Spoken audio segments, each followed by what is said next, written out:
For more videos, you can subscribe our channel.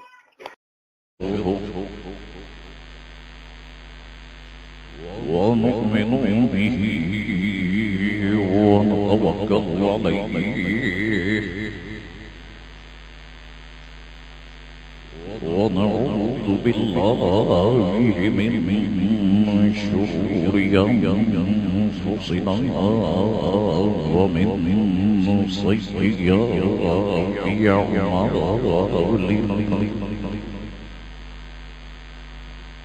من يهده الله فلا مضل له ومن يضلل فلا هادي له ونشهد أن لا إله إلا الله وحده لا شريك له ونشهد أن سيدنا ومولانا محمد ورسوله أرسله بالحق بشيرا ونذيرا أما بعد فأعوذ بالله من الشيطان الرجيم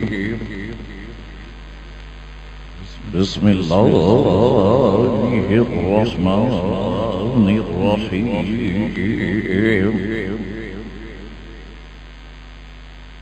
لقد كان لكم في رسول الله أسوة حسنة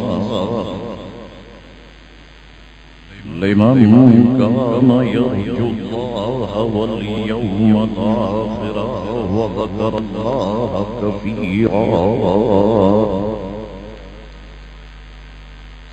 صدق الله مولانا العظيم وصدق رسوله النبي الكريم الأمين إن الله وملائكته يصلون على النبي يا أيها الذين آمنوا صلوا عليه وسلموا تسليما اللهم صل على سيدنا ونبينا ومولانا محمد معدن الجود والكرم وآله وبارك وسلم صلاة وسلاما عليك يا سيدي يا رسول الله الصلاة والسلام عليك يا رسول الله وعلى آلك وصحابك يا حبيب الله اللہ تبارک و تعالی کی حمد و ثنا اور دل کی گہرائیوں سے حضور رحمت عالم نور مجسم صلی اللہ تعالی علیہ وآلہ وسلم کی ذاتی اثر پر دل کی گہرائیوں سے درود پاک پڑھ لینے کے بعد برادران اسلام دعا ہے اللہ کریم سے کہ اللہ کریم ہم تمام مسلمانوں کے گناہوں کو معاف فرمائے اور ہم سب کو دین مبین کا نور کامل عطا فرمائے.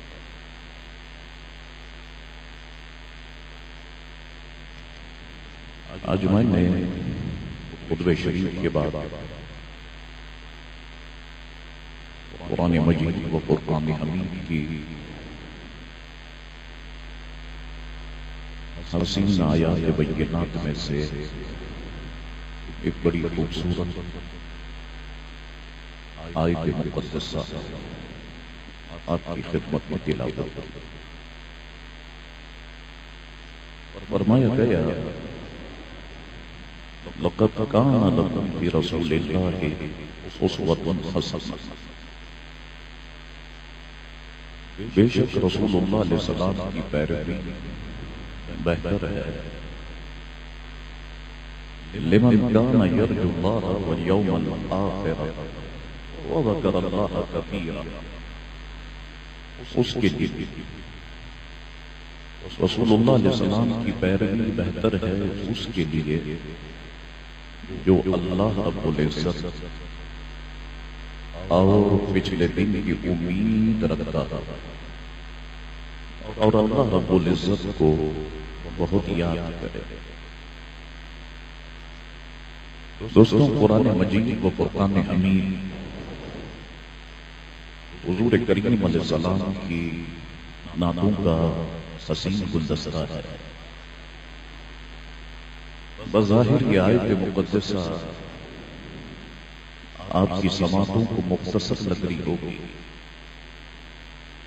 لیکن یقین جانیں کہ اس آیت مقدسہ کا ایک ایک لفظ حضور کریم علیہ السلام کی حسین نعتوں سے مزین ہے، مرقع ہے، مسجع ہے.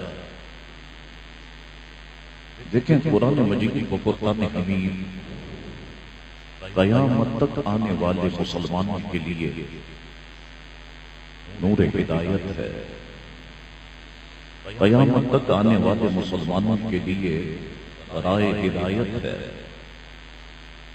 اس وقت دنیا بھر میں جتنے مسلمان موجود ہیں یا قیامت تک جتنے مسلمان آئیں گے، قرآن سب کے لیے ہے اور ہر مسلمان کامیاب و کامران ہونا چاہتا ہے اس دنیا کی زندگی میں بھی اور اس آخرت کی زندگی میں بھی.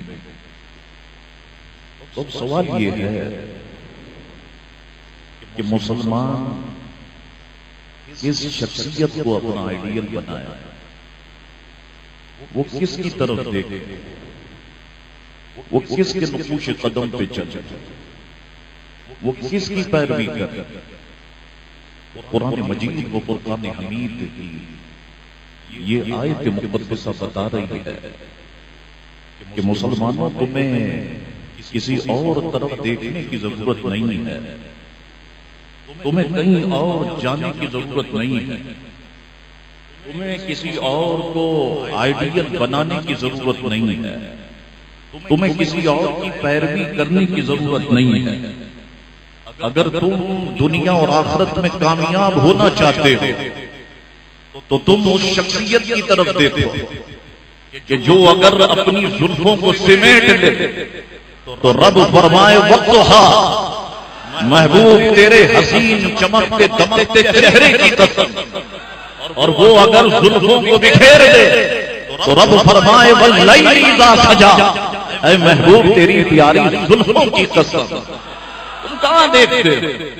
تمہیں دیکھنا ہے تو تم آمنہ کے لال پیارے مصطفیٰ کریم علیہ السلام کی طرف دیکھو کہ وہ اگر مکے میں ہو تو رب فرمائے لا اقسم بہذا البلد، مجھے قسم ہے شہر مکہ کی. اللہ اکبر. گویا یہ خیال نہ کرنا کہ قسم اس وجہ سے یاد فرمائی یا ارشاد فرمائی کہ یہاں پہ کعبہ ہے، قسم اس وجہ سے ارشاد فرمائی کہ یہاں پہ مقام ابراہیم ہے، قسم اس وجہ سے ارشاد فرمائی کہ وہاں پر صفا و مروہ ہے، قسم اس وجہ سے ارشاد فرمائی کہ وہاں پر حجر اسود ہے. فرمایا قرآن پورا پڑھو کہ قرآن فرماتا ہے آگے پڑھ لو کہ لا اقسم بہذا البلد، مجھے قسم ہے شہر مکہ کی. کیوں؟ اس لیے وانت حل بہذا البلد، اس لیے کہ اس شہر میں میرا محبوب رہتا ہے. اللہ اکبر. تو تمہیں کسی اور کو آئیڈیل بنانے کی ضرورت نہیں ہے. اگر تم کامیاب ہونا چاہتے ہو تو لقد کان لکم فی رسول اللہ اسوۃ حسنہ، بے شک تمہارے لیے رسول اللہ علیہ السلام کی پیروی بہتر ہے۔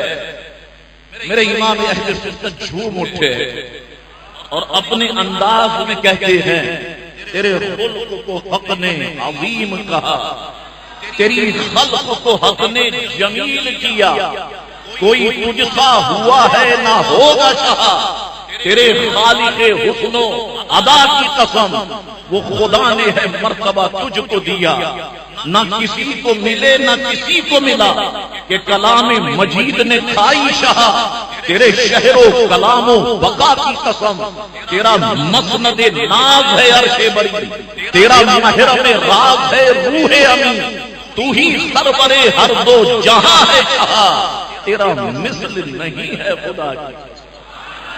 فرمائے لقد کان لکم فی رسول اللہ اسوۃ حسنہ، کہ مسلمانوں اگر تم نے کامیاب ہونا ہے تو تمہیں کسی اور کی طرف دیکھنے کی ضرورت نہیں ہے، اگر کامیاب ہونا ہے تو تم نے اللہ کے پیارے محبوب کی طرف دیکھنا ہے۔ اللہ اکبر۔ اب سوال یہ ہے مسلمانوں کہ قرآن نے یہ تو فرمایا لقد کان لکم فی رسول اللہ اسوۃ حسنہ، سوال یہ ہے کہ مسلمان سارے ایک جیسے تو نہیں ہوں گے نا، مسلمانوں میں تو درجے ہوں گے، مسلمانوں میں تو مراتب ہوں گے، مسلمانوں میں تو بعض بادشاہ ہوں گے، مسلمانوں میں بعض حاکم بھی ہوں گے، مسلمانوں میں بعض قاضی بھی ہوں گے، مسلمانوں میں بعض عالم بھی ہوں گے، مسلمانوں میں بعض مفتی بھی ہوں گے، مسلمانوں میں عبادت گزار بھی ہوں گے، مسلمانوں میں طبیب بھی ہوں گے، مسلمانوں میں امیر بھی ہوں گے، مسلمانوں میں غریب بھی ہوں گے، مسلمانوں میں شادی شدہ بھی ہوں گے، مسلمانوں میں غیر شادی شدہ بھی ہوں گے، مسلمانوں میں ایک بیوی والے بھی ہوں گے، مسلمانوں میں کئی بیویوں والے بھی ہوں گے، اللہ اکبر۔ مسلمانوں میں تو بیٹے والے بھی ہوں گے، مسلمانوں میں بیٹیاں والے بھی ہوں گے، مسلمانوں میں نواسے والے بھی ہوں گے، مسلمانوں میں نواسیوں والے بھی ہوں گے۔ اے قرآن، یہ مسلمانوں میں اتنے درجات ہیں، اتنے مراتب ہیں، اور یہ سارے کے سارے مسلمان کامیاب ہونا چاہتے ہیں، ستھری زندگی گزارنا چاہتے ہیں، تو اس قدر فرق زندگی ہونے کے باوجود یہ کس کی طرف دیکھے تو گویا قرآن فرماتا ہے یاد رکھو مسلمانوں، سیاست دانوں کی باتیں بدلتی ہے، لیڈروں کی باتیں بدلا کرتی ہے، جرنیلوں کی باتیں بدلتی ہے، لا تبدیل لکلمات اللہ، اللہ کی باتیں بدلا نہیں کرتی۔ کہہ دیا نا لقد کان لکم فی رسول اللہ اسوۃ حسنہ، اگر کامیاب ہونا ہے تو تمہیں ہر صورت میں آمنہ کے لال کی طرف دیکھنا۔ اللہ اکبر۔ دوستو قرآن فرما رہا ہے لقد کان لکم فی رسول اللہ اسوۃ حسنہ، کہ تمہاری کامیابی اگر ہے تو رسول اللہ علیہ السلام کی پیروی میں ہے۔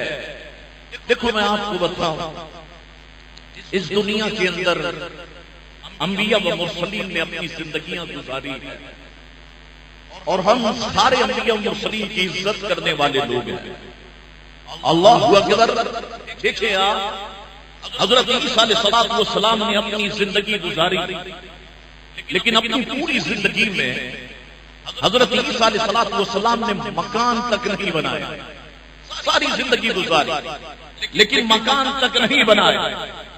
تو حضرت عیسیٰ علیہ السلام کی پیروی تاریخ کی دنیا تو بطور مثال کے کر سکتا ہے، مگر ایک حکمران اور ایک بادشاہ اپنے لیے عیسیٰ علیہ السلام کی زندگی کو کیسے مثال بنا سکتا ہے؟ حضرت سلیمان علیہ السلام کی حیات طیبہ کو دیکھے، مبارک زندگی کو دیکھے۔ حضرت سلیمان علیہ السلام نے تو ساری زندگی سلطنت اور بادشاہت کے ساتھ گزاری۔ اب ایک بادشاہ تو، ایک حکمران تو حضرت سلیمان علیہ السلام کی حیات طیبہ کو مثال بنا سکتا ہے، لیکن مجھے بتاؤ کہ ایک غریب آدمی، ایک مسکین آدمی حضرت سلیمان علیہ السلام کی حیات طیبہ کو کیسے مثال بنا سکتا ہے؟ آپ یقین جانیے، جیسی زندگی آمنہ کے لال نے گزاری ہے اور جس طرح سے گزاری وہ بندہ دنیا کی کسی فیلڈ سے تعلق رکھتا ہو، اسے اگر کامیابی کے رموز چاہیے تو اسے دیکھنا ہوگا تو صرف پیارے مصطفیٰ کی طرف دیکھنا۔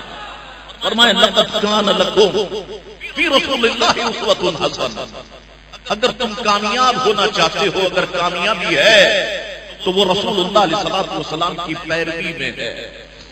اب دیکھیں میں کچھ جھلکیاں آپ کو بتاتا ہوں۔ مثلا کوئی شخص غریب ہے یا غریب پرور ہے، وہ اپنی زندگی اچھی کیسے بنا سکتا ہے؟ وہ اس دنیا کے اندر کامیاب و کامران کیسے ہو سکتا ہے؟ تو رسول اللہ علیہ الصلوۃ والسلام کی پیروی ہی اس کے لیے 100% کامیابی کی گارنٹی دے گی۔ میں کچھ جھلکی آپ کو ذرا احادیث مقدسہ اور واقعات کے ذریعے سے آپ کو سمجھاتا ہوں کہ آج بہت سارے لوگ کہتے ہیں کہ ہم غریب ہیں، ہم غریب ہیں، ہم غریب ہیں، اور ایک نعرہ بلند ہو جاتا ہے اور ہر آدمی کہتا ہے کہ میں غریب ہوں، میں محنت مزدوری کروں یا میں نماز پڑھوں، میں محنت مزدوری کروں یا میں روزے رکھوں، میں محنت مزدوری کروں یا اپنے بچوں کا خیال رکھو، میں تو بہت غریب آدمی ہوں۔ اللہ اکبر، آؤ رسول اللہ علیہ السلام کی حیات طیبہ کو دیکھو کہ میں سمجھتا ہوں کہ میں نے اور آپ نے زندگی میں کبھی یہ مناظر نہیں دیکھے ہو کہ جو رسول اللہ علیہ السلام کی حیات طیبہ سے ہم کو سیکھنے کو ملتے ہیں۔ حضور علیہ السلام متوکل ایسے اور زاہد ایسے کہ دو ماہ تک، دو مہینے تک حضور علیہ السلام کے گھر میں چولہا نہیں جلتا۔ کیا آپ نے زندگی میں کبھی ایسا کوئی شخص دیکھا کہ دو مہینے تک جس کے گھر میں چولہا نہ جلتا؟ رسول اللہ علیہ السلام کے گھر میں دو ماہ تک چولہا نہیں جلتا، اور رسول اللہ علیہ السلام کے گھر والے اور خود رسول اللہ علیہ السلام کھجور کھاتے اور پانی پی کر کے گزارا کرتے تھے۔ لیکن بات یہ ذہن میں رکھو کہ رسول اللہ علیہ السلام کی یہ زاہدانہ زندگی، یہ فقر و فاقہ والی زندگی، یہ رسول اللہ علیہ السلام کی پسندیدہ زندگی تھی۔ رسول اللہ علیہ السلام اس زندگی کو پسند فرماتے تھے، ورنہ ایک مقام پہ فرمایا عائشہ اگر میں چاہوں نا تو یہ پہاڑ میرے ساتھ سونے کے بن کے چلے، اگر میں چاہوں۔ رسول اللہ علیہ السلام کی یہ زندگی پسندیدہ زندگی تھی۔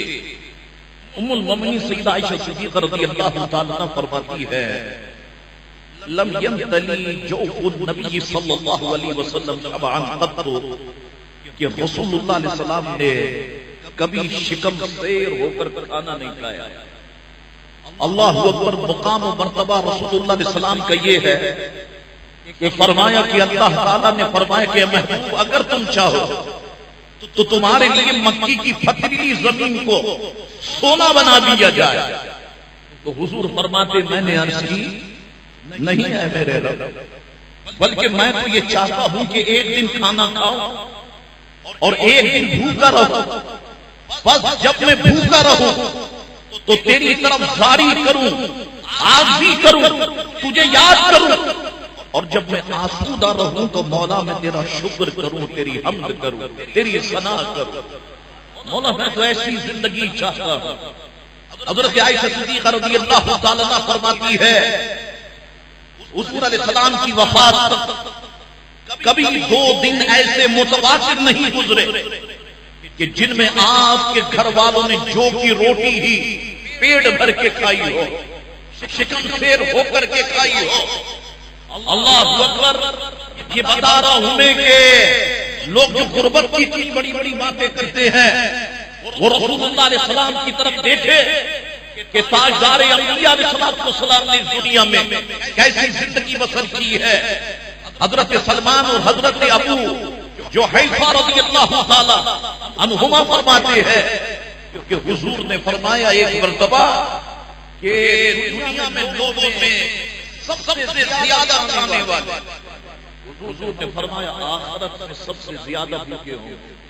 اللہ اکبر. حضرت سہل بن سعد کہتے ہیں کہ ابتدائے بعثت سے وصال تک رسول اللہ علیہ السلام نے چھنے ہوئے آٹے کی روٹی بھی نہیں دیکھی.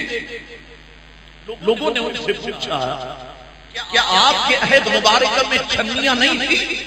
تو حضرت سہل نے کہا بعثت سے لے کر وصال تک رسول اللہ علیہ السلام نے چھنی بھی ملاحظہ نہیں فرمائی.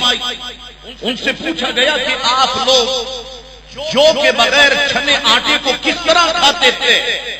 تو انہوں نے کہا کہ ہم جو کو پیس لیتے تھے اور پھر آٹے پر ہم پھونک مار دیتے تھے تو جتنی بھوسی اڑنا ہوتی اڑ جاتی اور باقی کو ہم گوندھ لیتے اور روٹی پکا کر ہم اسے کھا لیا کرتے تھے.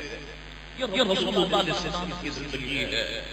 وہ کسی نے کہا اور کبھی تھوڑی کھجوریں کھانا، پانی پی کر پھر رہ جانا، اور کبھی تھوڑی کھجوریں کھانا، پانی پی کر پھر رہ جانا. 2 مہینے یوں ہی گزارا. صلی اللہ علیہ وسلم قبضے میں جس کے ساری خدائی اس کا بچھونا ایک چٹائی. نظروں میں کتنی ہے دنیا. صلی اللہ علیہ وسلم کھانا جو دیکھو جو کی روٹی، بے چھنا آٹا روٹی موٹی، وہ بھی شکم پر روز نہ کھانا. صلی اللہ علیہ وسلم. اللہ اکبر. یہ حیات طیبہ ہے. حضور کریم علیہ السلام کی ایک روز جبریل امین حضور علیہ السلام کی بارگاہ میں حاضر ہوئے اور عرض کیا یا رسول اللہ صلی اللہ علیہ وسلم، اللہ تعالیٰ آپ کو سلام فرماتا ہے اور فرماتا ہے کہ کیا آپ اس بات میں محبوب رکھتے ہیں؟ اے محبوب، کیا اس بات میں محبوب رکھتے ہو کہ ان پہاڑوں کو سونا بنا دو اور یہ آپ کے ساتھ ساتھ چلے؟ حضور نے جب یہ فرمان الہی سنا تو گردن مبارکہ حضور کی جھک گئی اور غور و فکر فرمانے لگے. اس کے بعد اپنے سر ناز کو اٹھایا اور اٹھانے کے بعد فرمائے جبریل، بلا شبہ یہ دنیا اور اس کا یہ دنیا اس کا گھر ہے جس کا کوئی گھر نہ ہو. یہ اس کا مال ہے جس کے پاس کوئی مال نہ ہو. اور اس دنیا کو وہ شخص جمع کرتا ہے جس کے پاس عقل نہ ہو. اللہ اکبر. جب جبریل امین نے سرکار کا کلام سنا تو عرض کی یا رسول اللہ، اللہ تعالیٰ آپ کو ہمیشہ حق پر ثابت قدم رکھے. دنیا حضور کے پاس آ رہی ہے لیکن حضور کریم علیہ السلام دنیا کو اپنے سے دور فرما رہے ہیں. اللہ اکبر. کہتے ہیں کہ ایک مرتبہ ایک انصاری صحابی تھے، ذبح کی ہوئی بکری کا آدھا گوشت بھون کے لائے اور آدھا پکا کر کے لائے اور حضور جلوہ گر ہیں، مہمان بیٹھے ہوئے ہیں، ان کے درمیان پیش کیا. حضور کریم علیہ السلام نے بنی ہوئی بکری کا ایک ٹکڑا لیا اور اسے ایک روٹی پر رکھا اور انصاری سے فرمایا یہ میری لبِ جگر فاطمہ کو پہنچا دو. کئی دن ہو گئے ہیں کہ فاطمہ نے کھانا نہیں کھایا ہے. یہ رسول اللہ علیہ السلام کی زندگی مبارکہ ہے. حضرت طلحہ کہتے ہیں ہم نے ایک موقع پر حضور کے پاس بھوک کی شکایت کی اور اپنے پیٹوں پر بندھا ہوا ایک ایک پتھر دکھایا. اللہ اکبر. تو رسول اللہ علیہ السلام نے قمیص مبارک اٹھائی. ہم نے دیکھا رسول اللہ علیہ السلام کے پیٹ پر 2 پتھر بنے ہوئے تھے. حضرت ابو ہریرہ فرماتے ہیں میں حضور کی خدمت میں حاضر ہوا اور دیکھا کہ حضور بیٹھ کر نماز پڑھ رہے ہیں. تو میں نے حضور سے اس کا سبب پوچھا، یا رسول اللہ کیا معاملہ ہے کہ آج آپ بیٹھ کے نماز پڑھ رہے ہیں؟ حضور نے فرمایا ابو ہریرہ بھوک کی وجہ سے ایسا کرتا ہوں، بھوک کی وجہ سے. ابو ہریرہ کہتے ہیں کہ میں ابو ہریرہ کہتے ہیں کہ میں رونے لگ گیا. حضور علیہ السلام نے فرمایا ابو ہریرہ پکڑو، دنیا میں بھوک فقر و فاقہ برداشت کرنے والے کو آخرت میں بھوک نہیں لگے گی. آخرت میں اسے سختی نہیں پہنچے گی۔ حضرت فاروق اعظم رضی اللہ تعالیٰ فرماتے ہیں ایک روز میں رسول اللہ علیہ السلام کے کاشا میں افسوس میں داخل ہوا، میں نے دیکھا کہ رسول اللہ علیہ السلام ادھرے پان کی بنی ہوئی چٹائی پر ٹیک لگائے بیٹھے تھے اور اس چٹائی کے نشانات رسول اللہ علیہ السلام کے مبارک پہلو پر واضح طور پر دکھائی دے رہے تھے۔ حضرت عمر کہتے ہیں رسول اللہ علیہ السلام کے گھر کی طرف دیکھنے لگ گیا، خدا کوئی ایسی چیز نظر نہیں آئی گھر میں جو سدے راہ بن سکے، جو رکاوٹ بن سکے، سوائے تین کپڑوں کے جن کو رکھنے کے لیے لٹکایا گیا تھا، اور گھر کے ایک کونے میں کچھ جو پڑے ہوئے تھے۔ میں نے جب یہ منظر دیکھا تو میری آنکھوں میں آنسو آ گئے۔ میں نے عرض کی یا رسول اللہ صلی اللہ علیہ وسلم، وہ قیصر و کسریٰ کے بادشاہ تو شاندار زندگی گزارے اور آپ امام الانبیاء ہونے کے باوجود، سردار الانبیاء ہونے کے باوجود اتنی سادہ سی زندگی گزارتے ہیں۔ حضور علیہ السلام کے چہرے ناز پر سرخی آ گئی اور حضور علیہ السلام نے فرمایا عمر کیا تم اس بات سے راضی نہیں ہو کہ دنیا والوں کو دنیا ملے اور ہم آخرت والوں کو اللہ آخرت کی نعمتیں عطا فرما دے؟ کیا تم اس بات پہ راضی نہیں ہو؟ اللہ اکبر دیکھیے آپ رسول اللہ علیہ السلام کی حیات مبارکہ کو اسی طرح حضرت انس رضی اللہ تعالیٰ فرماتے ہیں، حضرت انس فرماتے ہیں کہ ایک دن حضرت سیدہ طیبہ طاہرہ حضرت فاطمہ روٹی کا ایک ٹکڑا لے کر رسول اللہ علیہ السلام کی خدمت میں حاضر ہوئے۔ حضور نے فرمایا فاطمہ یہ کیسا ٹکڑا ہے؟ فاطمہ نے جنت میں عرض کی حضور یہ روٹی کی ٹکیاں مجھے ملی اور میں نے اسے کھانا پسند نہیں فرمایا کہ آپ پر بھوک کی کیفیت ہے اور میں فاطمہ یہ روٹی تھا میں اسے آپ کی بارگاہ میں لے آئی ہوں۔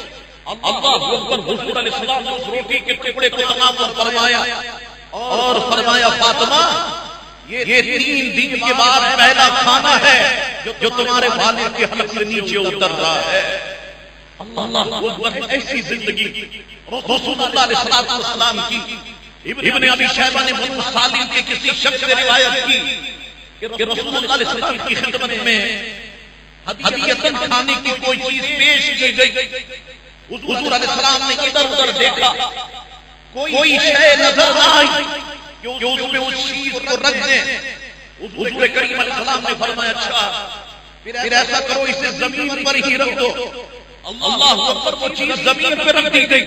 پھر حضور نے فرمایا میں محمد مصطفیٰ صلی اللہ علیہ وسلم ایک بندہ ہوں، اسی طرح کھاتا ہوں جس طرح ایک بندہ کھاتا ہے، اسی طرح پیتا ہوں جس طرح ایک بندہ پیتا ہے۔ پھر فرمایا اگر نظر قدرت میں دنیا کی حیثیت ایک مچھر کے پر کے برابر بھی ہوتی تو اللہ تعالیٰ کسی کافر کو پانی کا ایک گھونٹ بھی نہ پلاتا۔ ایسی سادگی رسول اللہ علیہ السلام کی ہے۔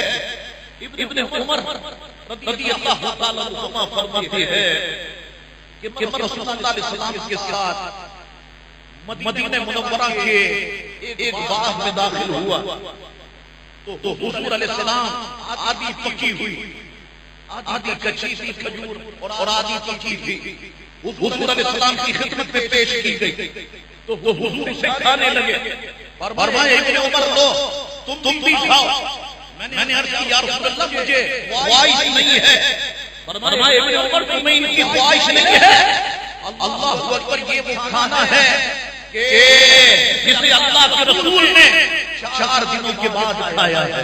یہ وہ کھانا ہے ابن عمر جو اللہ کے رسول نے 4 دنوں کے بعد کھایا ہے۔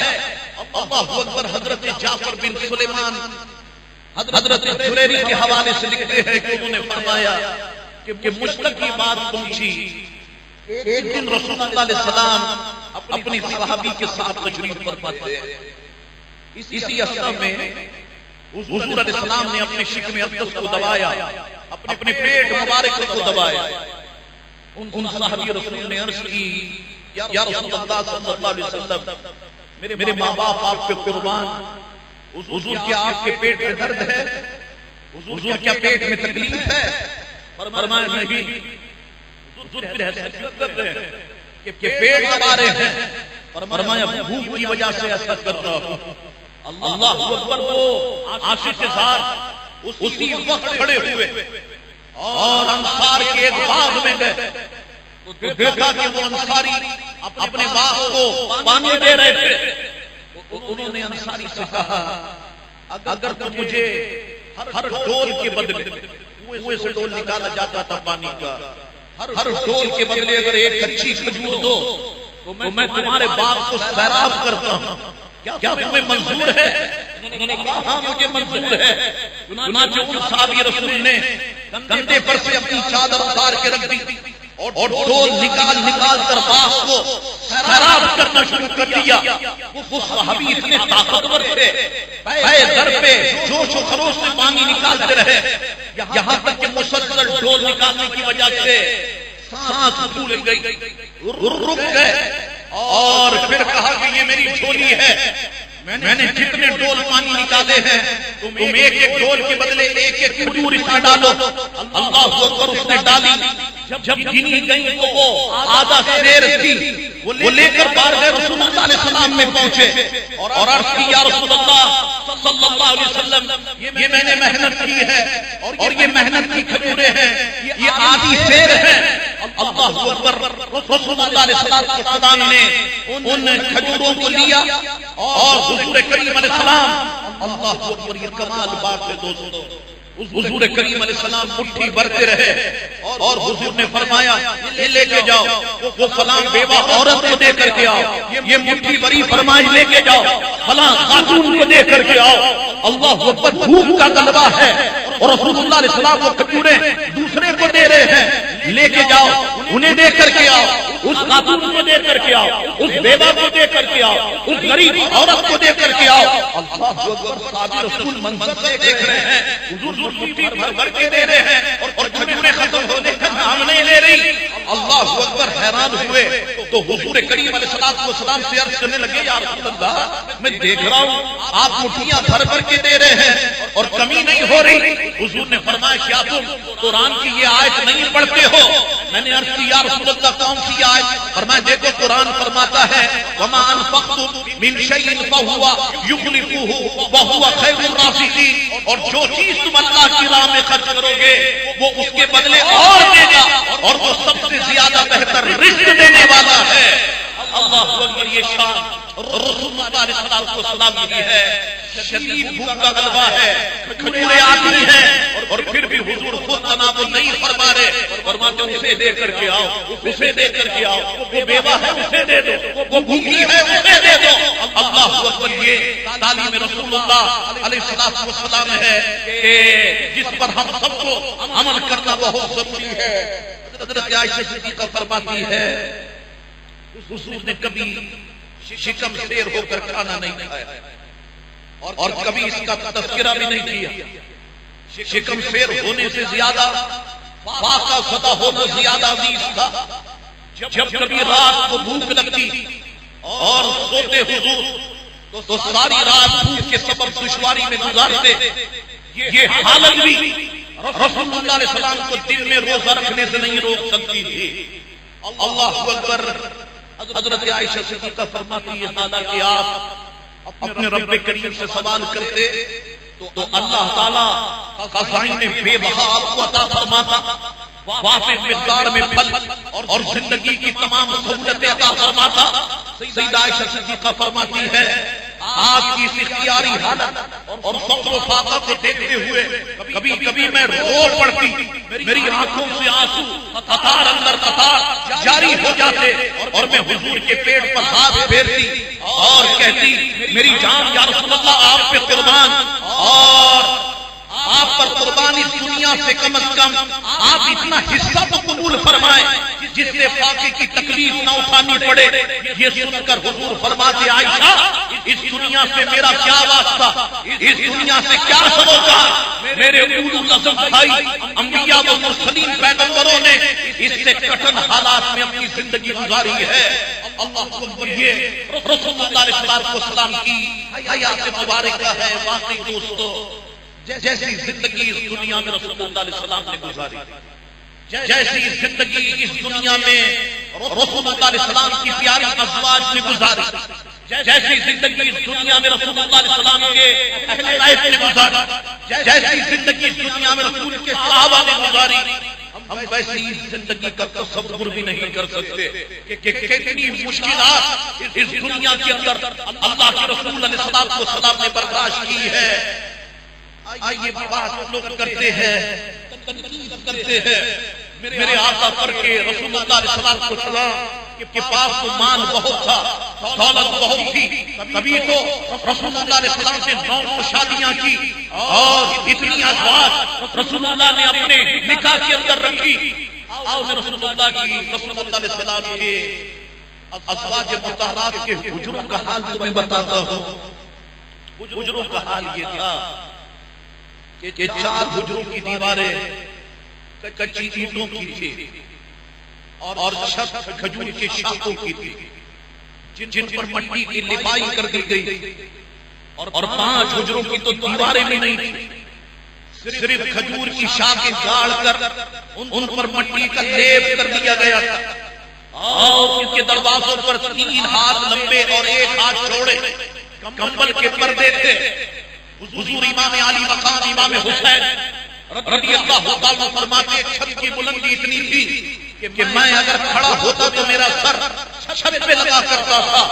اللہ اکبر. یہ رسول اللہ علیہ السلام کی خاص ازواج مطہرات اور یہ ان کے حجرائے مبارکہ ہیں.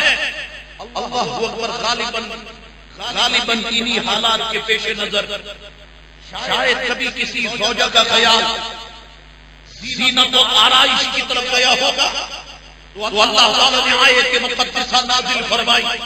ذرا غور سے سنے. فرمائے اے نبی اپنی بیویوں سے کہہ دو اگر تمہیں دنیا کی زندگی اور اس کی زینت کی آرائش کی خواہش ہے تو آؤ میں تمہیں کچھ اچھے, آؤ میں تمہیں کچھ دے دلا کر خوش اسلوبی سے تمہیں رخصت کر دوں. اور اگر تم اللہ اور اس کے رسول اور آخرت کے گھر کو چاہتی ہو تو بے شک اللہ نے تم لوگوں کے لیے بڑا اجر تیار کر کے رکھا ہے. اللہ اکبر.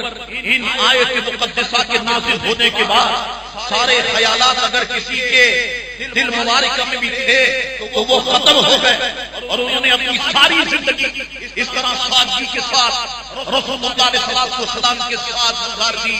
حضرت ام سلمہ فرماتی ہے رضی اللہ تعالی عنہا کہ رسول اللہ علیہ السلام ایسے بستر پر سوئے جس کی بھرائی کھجور کی چھال سے تھی. جب سو کر اٹھے تو رسول اللہ علیہ السلام کی جلد مبارکہ پر نشانات تھے. یہ دیکھ کر کے میں رو پڑی. حضور نے فرمایا ام سلمہ تجھے کس چیز نے رلایا؟ میں نے عرض کیا رسول اللہ آپ کے مبارک پہلے ہوئے اقدس پر یہ بستر کے نشانات دیکھتی ہوں تو میرے آنسو نکل جاتے ہیں. فرمایا ام سلمہ مت رو, اگر میں مصطفیٰ چاہوں تو یہ پہاڑ میرے ساتھ سونا بن کر کے چلے. اللہ اکبر. یہ شان ہے رسول اللہ علیہ السلام کی. تو اس دنیا میں بسنے والے غریبوں اگر تم نے کامیاب ہونا ہے تو اسلام سب کے لیے ہے.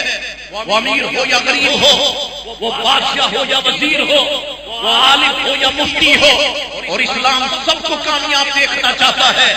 اگر ہم سب نے کامیاب ہونا ہے تو ہمیں رسول اللہ کی طرف دیکھنا ہوگا. اللہ اکبر. پھر یہ بھی میں دیکھتا ہوں کہ دنیا والے غریبوں سے اگر نفرت بھی نہ کرے تب بھی انہیں عزت دینے کے لیے تیار نہیں ہوتے, انہیں اپنے قریب بٹھانے کے لیے تب بھی وہ تیار نہیں ہوتے. اور ایسے لوگ کسی بھی لباس میں ہوں, آپ دیکھیں غریبوں سے اگر نفرت بھی نہ کرے ان کو رسپیکٹ کبھی بھی دینے کے لیے تیار نہیں ہوتے. اللہ اکبر.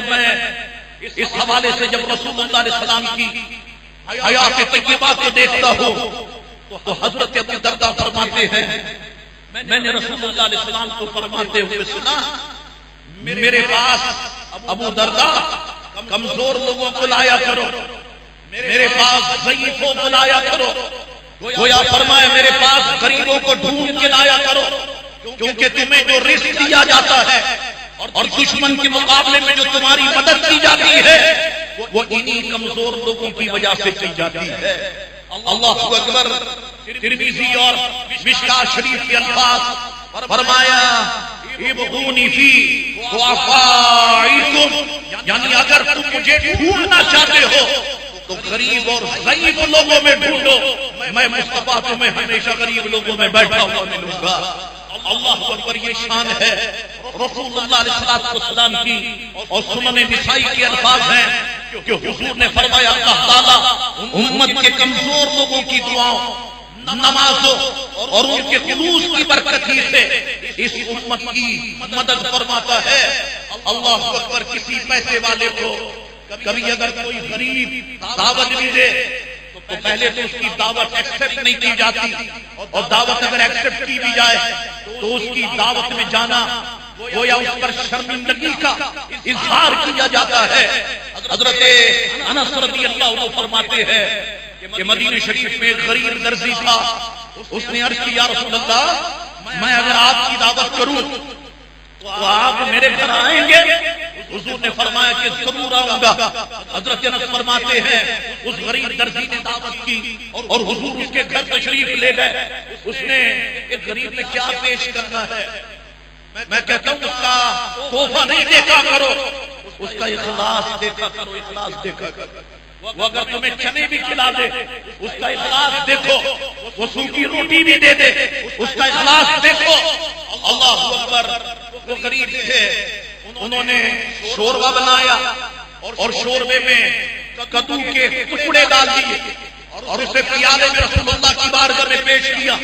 حضرت انس فرماتے میں نے دیکھا کہ رسول اللہ علیہ السلام اپنی مبارک انگلیوں کو پیالے میں ڈالتے اور کدو شریف کے ٹکڑے کو اٹھاتے، تناول فرماتے، اٹھاتے تناول فرماتے۔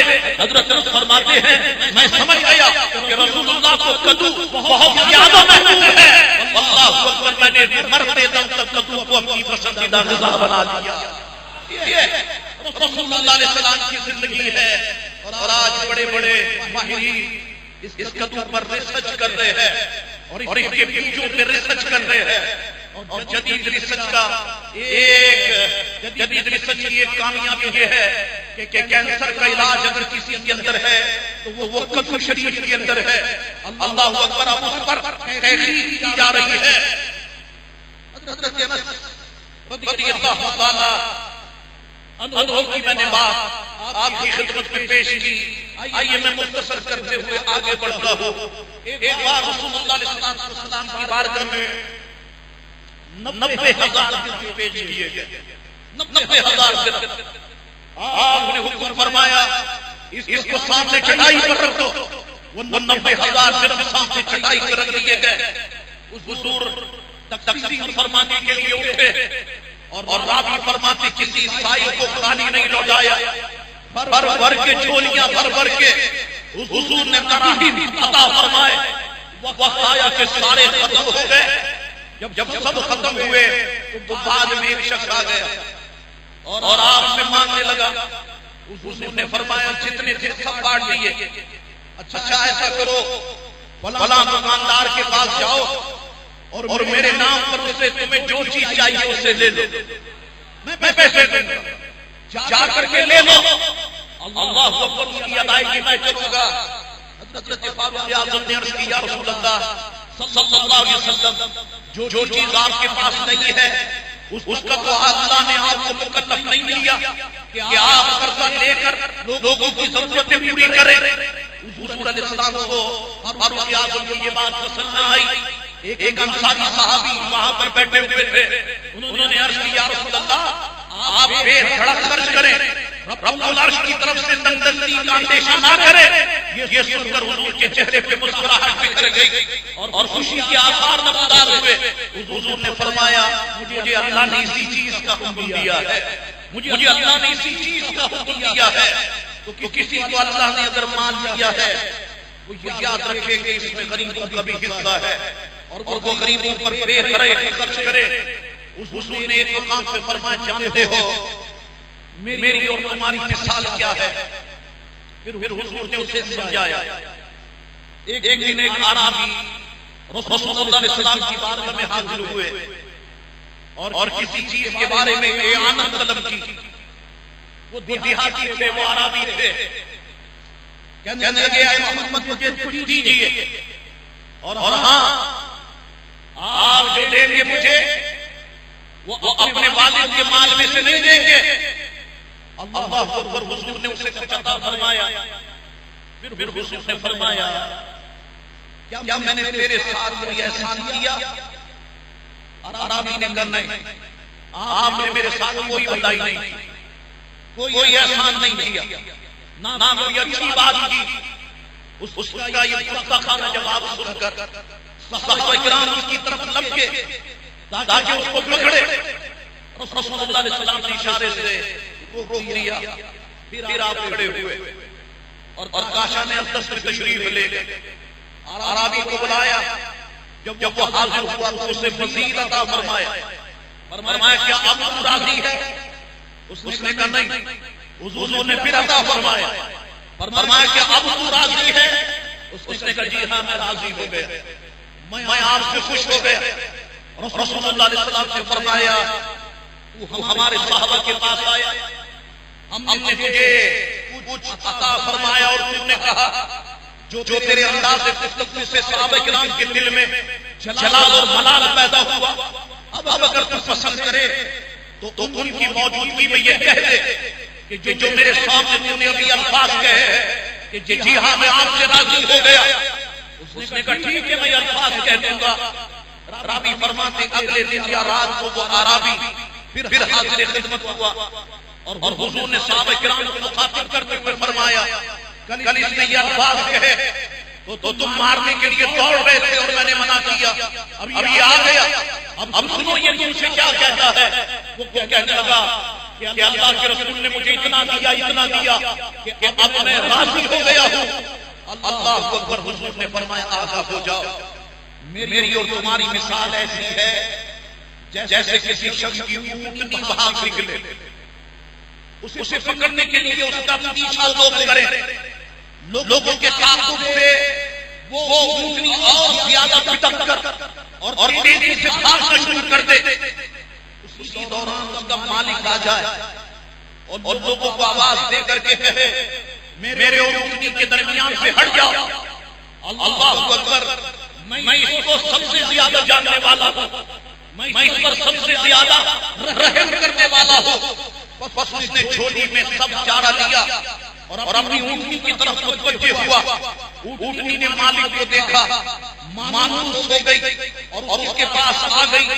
اس کے مالک نے بٹھایا، جاوا اس پر باندھا اور اس پر سوار ہو گیا۔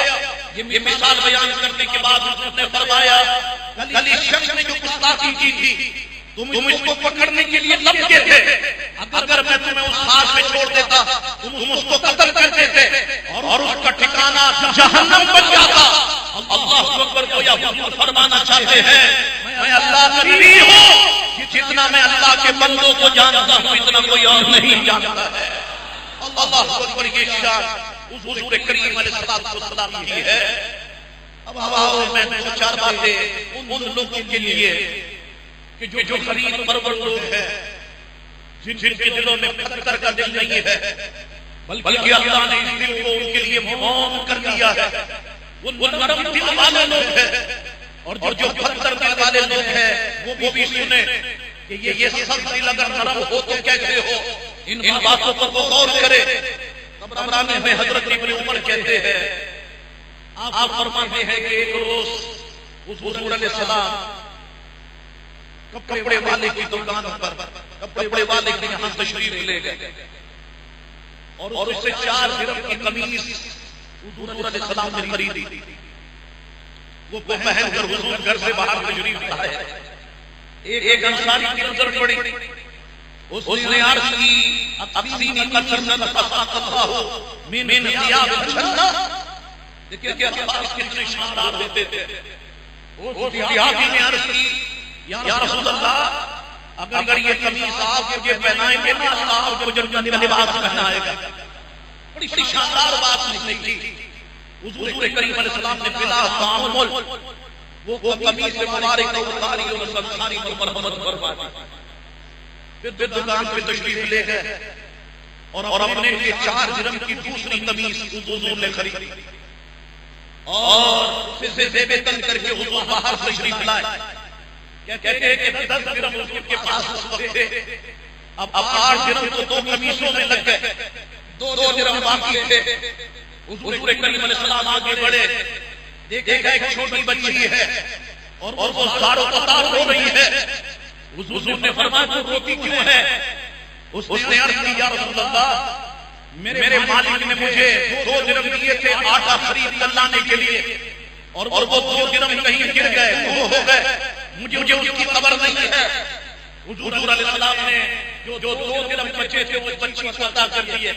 فرمایا لو اور آٹا لے کر اپنے مالک کے پاس پہنچو. اس نے 2 درہم لیے تو پھر رونے لگ گئی. حضور نے فرمایا تو روتی کیوں ہے؟ عرض کی یا رسول اللہ مجھے ڈر ہے کہ کہیں میرا مالک مجھے نہ مارے، مجھے سزا نہ دے. حضور نے فرمایا چلو میں تیرے مالک کے ساتھ خود تیرے ساتھ چلتا ہوں. اللہ اکبر. حضور علیہ السلام اس کے گھر پہ پہنچے تو وہ حضور کی عادت تھی کہ جب بھی پہنچتے دروازے پر تو حضور کریم علیہ السلام سلام کرتے. حضور علیہ السلام نے کہا السلام علیکم. گھر والوں کو حضور نے سلام کیا. انہوں نے حضور کے سلام کی آواز سنی، خاموش رہے، جواب نہیں دیا. حضور نے دوبارہ سلام کیا، انہوں نے دوبارہ بھی جواب نہیں دیا. حضور نے تیسری مرتبہ سلام کیا تو انہوں نے سلام کا جواب دیا اور دروازے کھول دیے. حضور تشریف لائے، اندر لے گئے. فرمایا میں نے تمہیں پہلی دفعہ سلام کیا، دوسری دفعہ سلام کیا، تم نے جواب کیوں نہیں دیا؟ کیا تم نے سنا نہیں؟ یا رسول اللہ کلمات سنے تھے مگر جان بوجھ کے خاموش رہے تاکہ بار بار آپ کا سلام پر پہنچتا رہے اور اللہ ہمیں ہر مصیبت سے محفوظ رکھے. اللہ اکبر. انہوں نے عرض کیا یا رسول اللہ ہمارے ماں باپ آپ پہ قربان ہو. کیسے کرم فرمایا کہ قدم رنجا ہوئے. حضور نے فرمایا بچی ڈر رہی تھی کہ تم اسے مارو گے، اس کی سفارش کے لیے میں تمہارے پاس آیا ہوں. مالک نے کہا حرۃ لوجہ اللہ لی ممشا کا معا. یا رسول اللہ آپ آ گئے، ہم نے آپ کی خاطر سے آزاد کر دیا ہے. اللہ اکبر. حضور نے فرمایا اللہ نے میرے 10 درہم کے اندر کتنی برکت ڈال دی. اللہ نے اپنے نبی کو بھی قمیص پہنائی، اس دیہاتی کو بھی قمیص پہنائی اور ایک لونڈی کو بھی اللہ تبارک و تعالی سے آزادی عطا فرما دی. اللہ اکبر.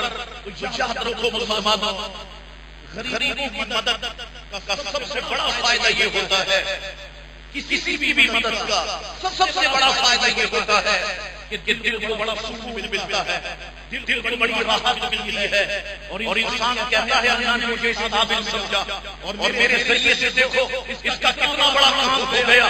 تو اللہ تبارک و تعالی ہمیں غریبوں پر شفقت اور محبت سے پیش آنے کی توفیق عطا فرمائے. میں ایک باتیں آپ کو بتا دیتا ہوں کہ اگر دل سخت ہے تو سخت دل جو ہے وہ کیسے نرم ہوگا، کس طرح سے ہوگا. 2 باتیں آپ کو بتاتا ہوں. حضرت ابو امامہ فرماتے حضور نے فرمایا جو شخص اللہ کی رضا جوئی کے لیے کسی یتیم کے سر پہ ہاتھ رکھتا ہے تو جتنے بال اس ہاتھ کے نیچے آتے ہیں ان کے برابر اللہ تعالیٰ انہیں نیکیاں عطا فرما دیتا ہے. اور جس نے کسی یتیم کے ساتھ نیکی کی اور یتیم کو خواہ اس کے خاندان کا ہو یا دوسرے خاندان کا ہو تو میں اور وہ یعنی یتیم سے نیکی کرنے والا اور میں حضور نے مبارک کے ہاتھ کو بلند کیا اور ان دونوں انگلیوں کو ملا دیا، فرمایا جنت میں ہم اس طرح سے ہوں گے، ہم جنت میں اس طرح سے ہوں گے۔ حضرت ابو ہریرہ فرماتے ہیں ایک شخص نے رسول اللہ علیہ السلام کی بارگاہ میں عرض کی، یا رسول اللہ دل بہت سخت ہے، دل بہت سخت ہو گیا ہے۔ حضور نے فرمایا جلدی اس کے سر پہ ہاتھ رکھا کرو اور مسکین کو کھانا کھلایا کرو، اللہ سخت دلوں کو نرم فرما دیتا ہے، سخت دلوں کو اللہ تعالیٰ نرم فرما دیتا ہے۔ اللہ اکبر۔ تو کامیاب اگر ہم نے ہونا ہے تو فرمایا لقد کان لکم فی رسول اللہ اسوۃ حسنہ، کہ رسول اللہ کی پیروی تمہارے لیے یہ بہترین مثال ہے، بہترین ہے۔ تو مسلمان کی اللہ وحدہ لا شریک کا کرم ہو گیا کہ مسجد تعمیر کے مراحل میں داخل ہو گئی، اور یہ میرا اور تمہارا اعزاز ہے، اور یہ میرے اور تمہارے حصے میں آئے گا، شاید ہماری نسلوں کے حصے میں آئے۔ یہ بہت بڑی سعادت ہے۔ شاید 80 سال کے اندر کبھی بھی جمعہ نہیں ہوا تھا، بلکہ میں کہوں کہ 100 سال یہاں کبھی بھی جمعہ نہیں ہوا، اور آج یہاں پر جمعے کا خطبہ ہو رہا ہے۔ یہ بہت بڑی سعادت ہے، اور جب تک یہ مسجد تعمیر ہوتی رہے گی، یہ جمعے کے خطبات اور نمازیں یہاں پر ہوتی رہیں گی، اور پھر 100 سال کے بعد شاید جب دوبارہ مسجد تعمیر ہو تو لوگوں کو موقع ملے گا یہاں جمعہ پڑھنے کا۔ تو یہ اللہ رسول کا کرم ہے کہ یہاں پر بھی اللہ کا ذکر جاری و ساری ہے۔ آپ دعا کریں اللہ رب العزت کہ جو ہم اللہ کے گھر کی تعمیر کے لیے نکلے ہیں، اللہ تعالیٰ اس کو جلد سے جلد تنظیم تک پہنچائے، اور واپس ہم مسجد میں پہنچ کر اللہ کی عبادت کرے۔ بہرحال ہر حال میں آپ کا تعاون درکار ہے، اور آپ کے تعاون سے یہ پیارا گھر تعمیر ہو۔ For more videos, you can subscribe our channel. For more videos, you can subscribe our channel.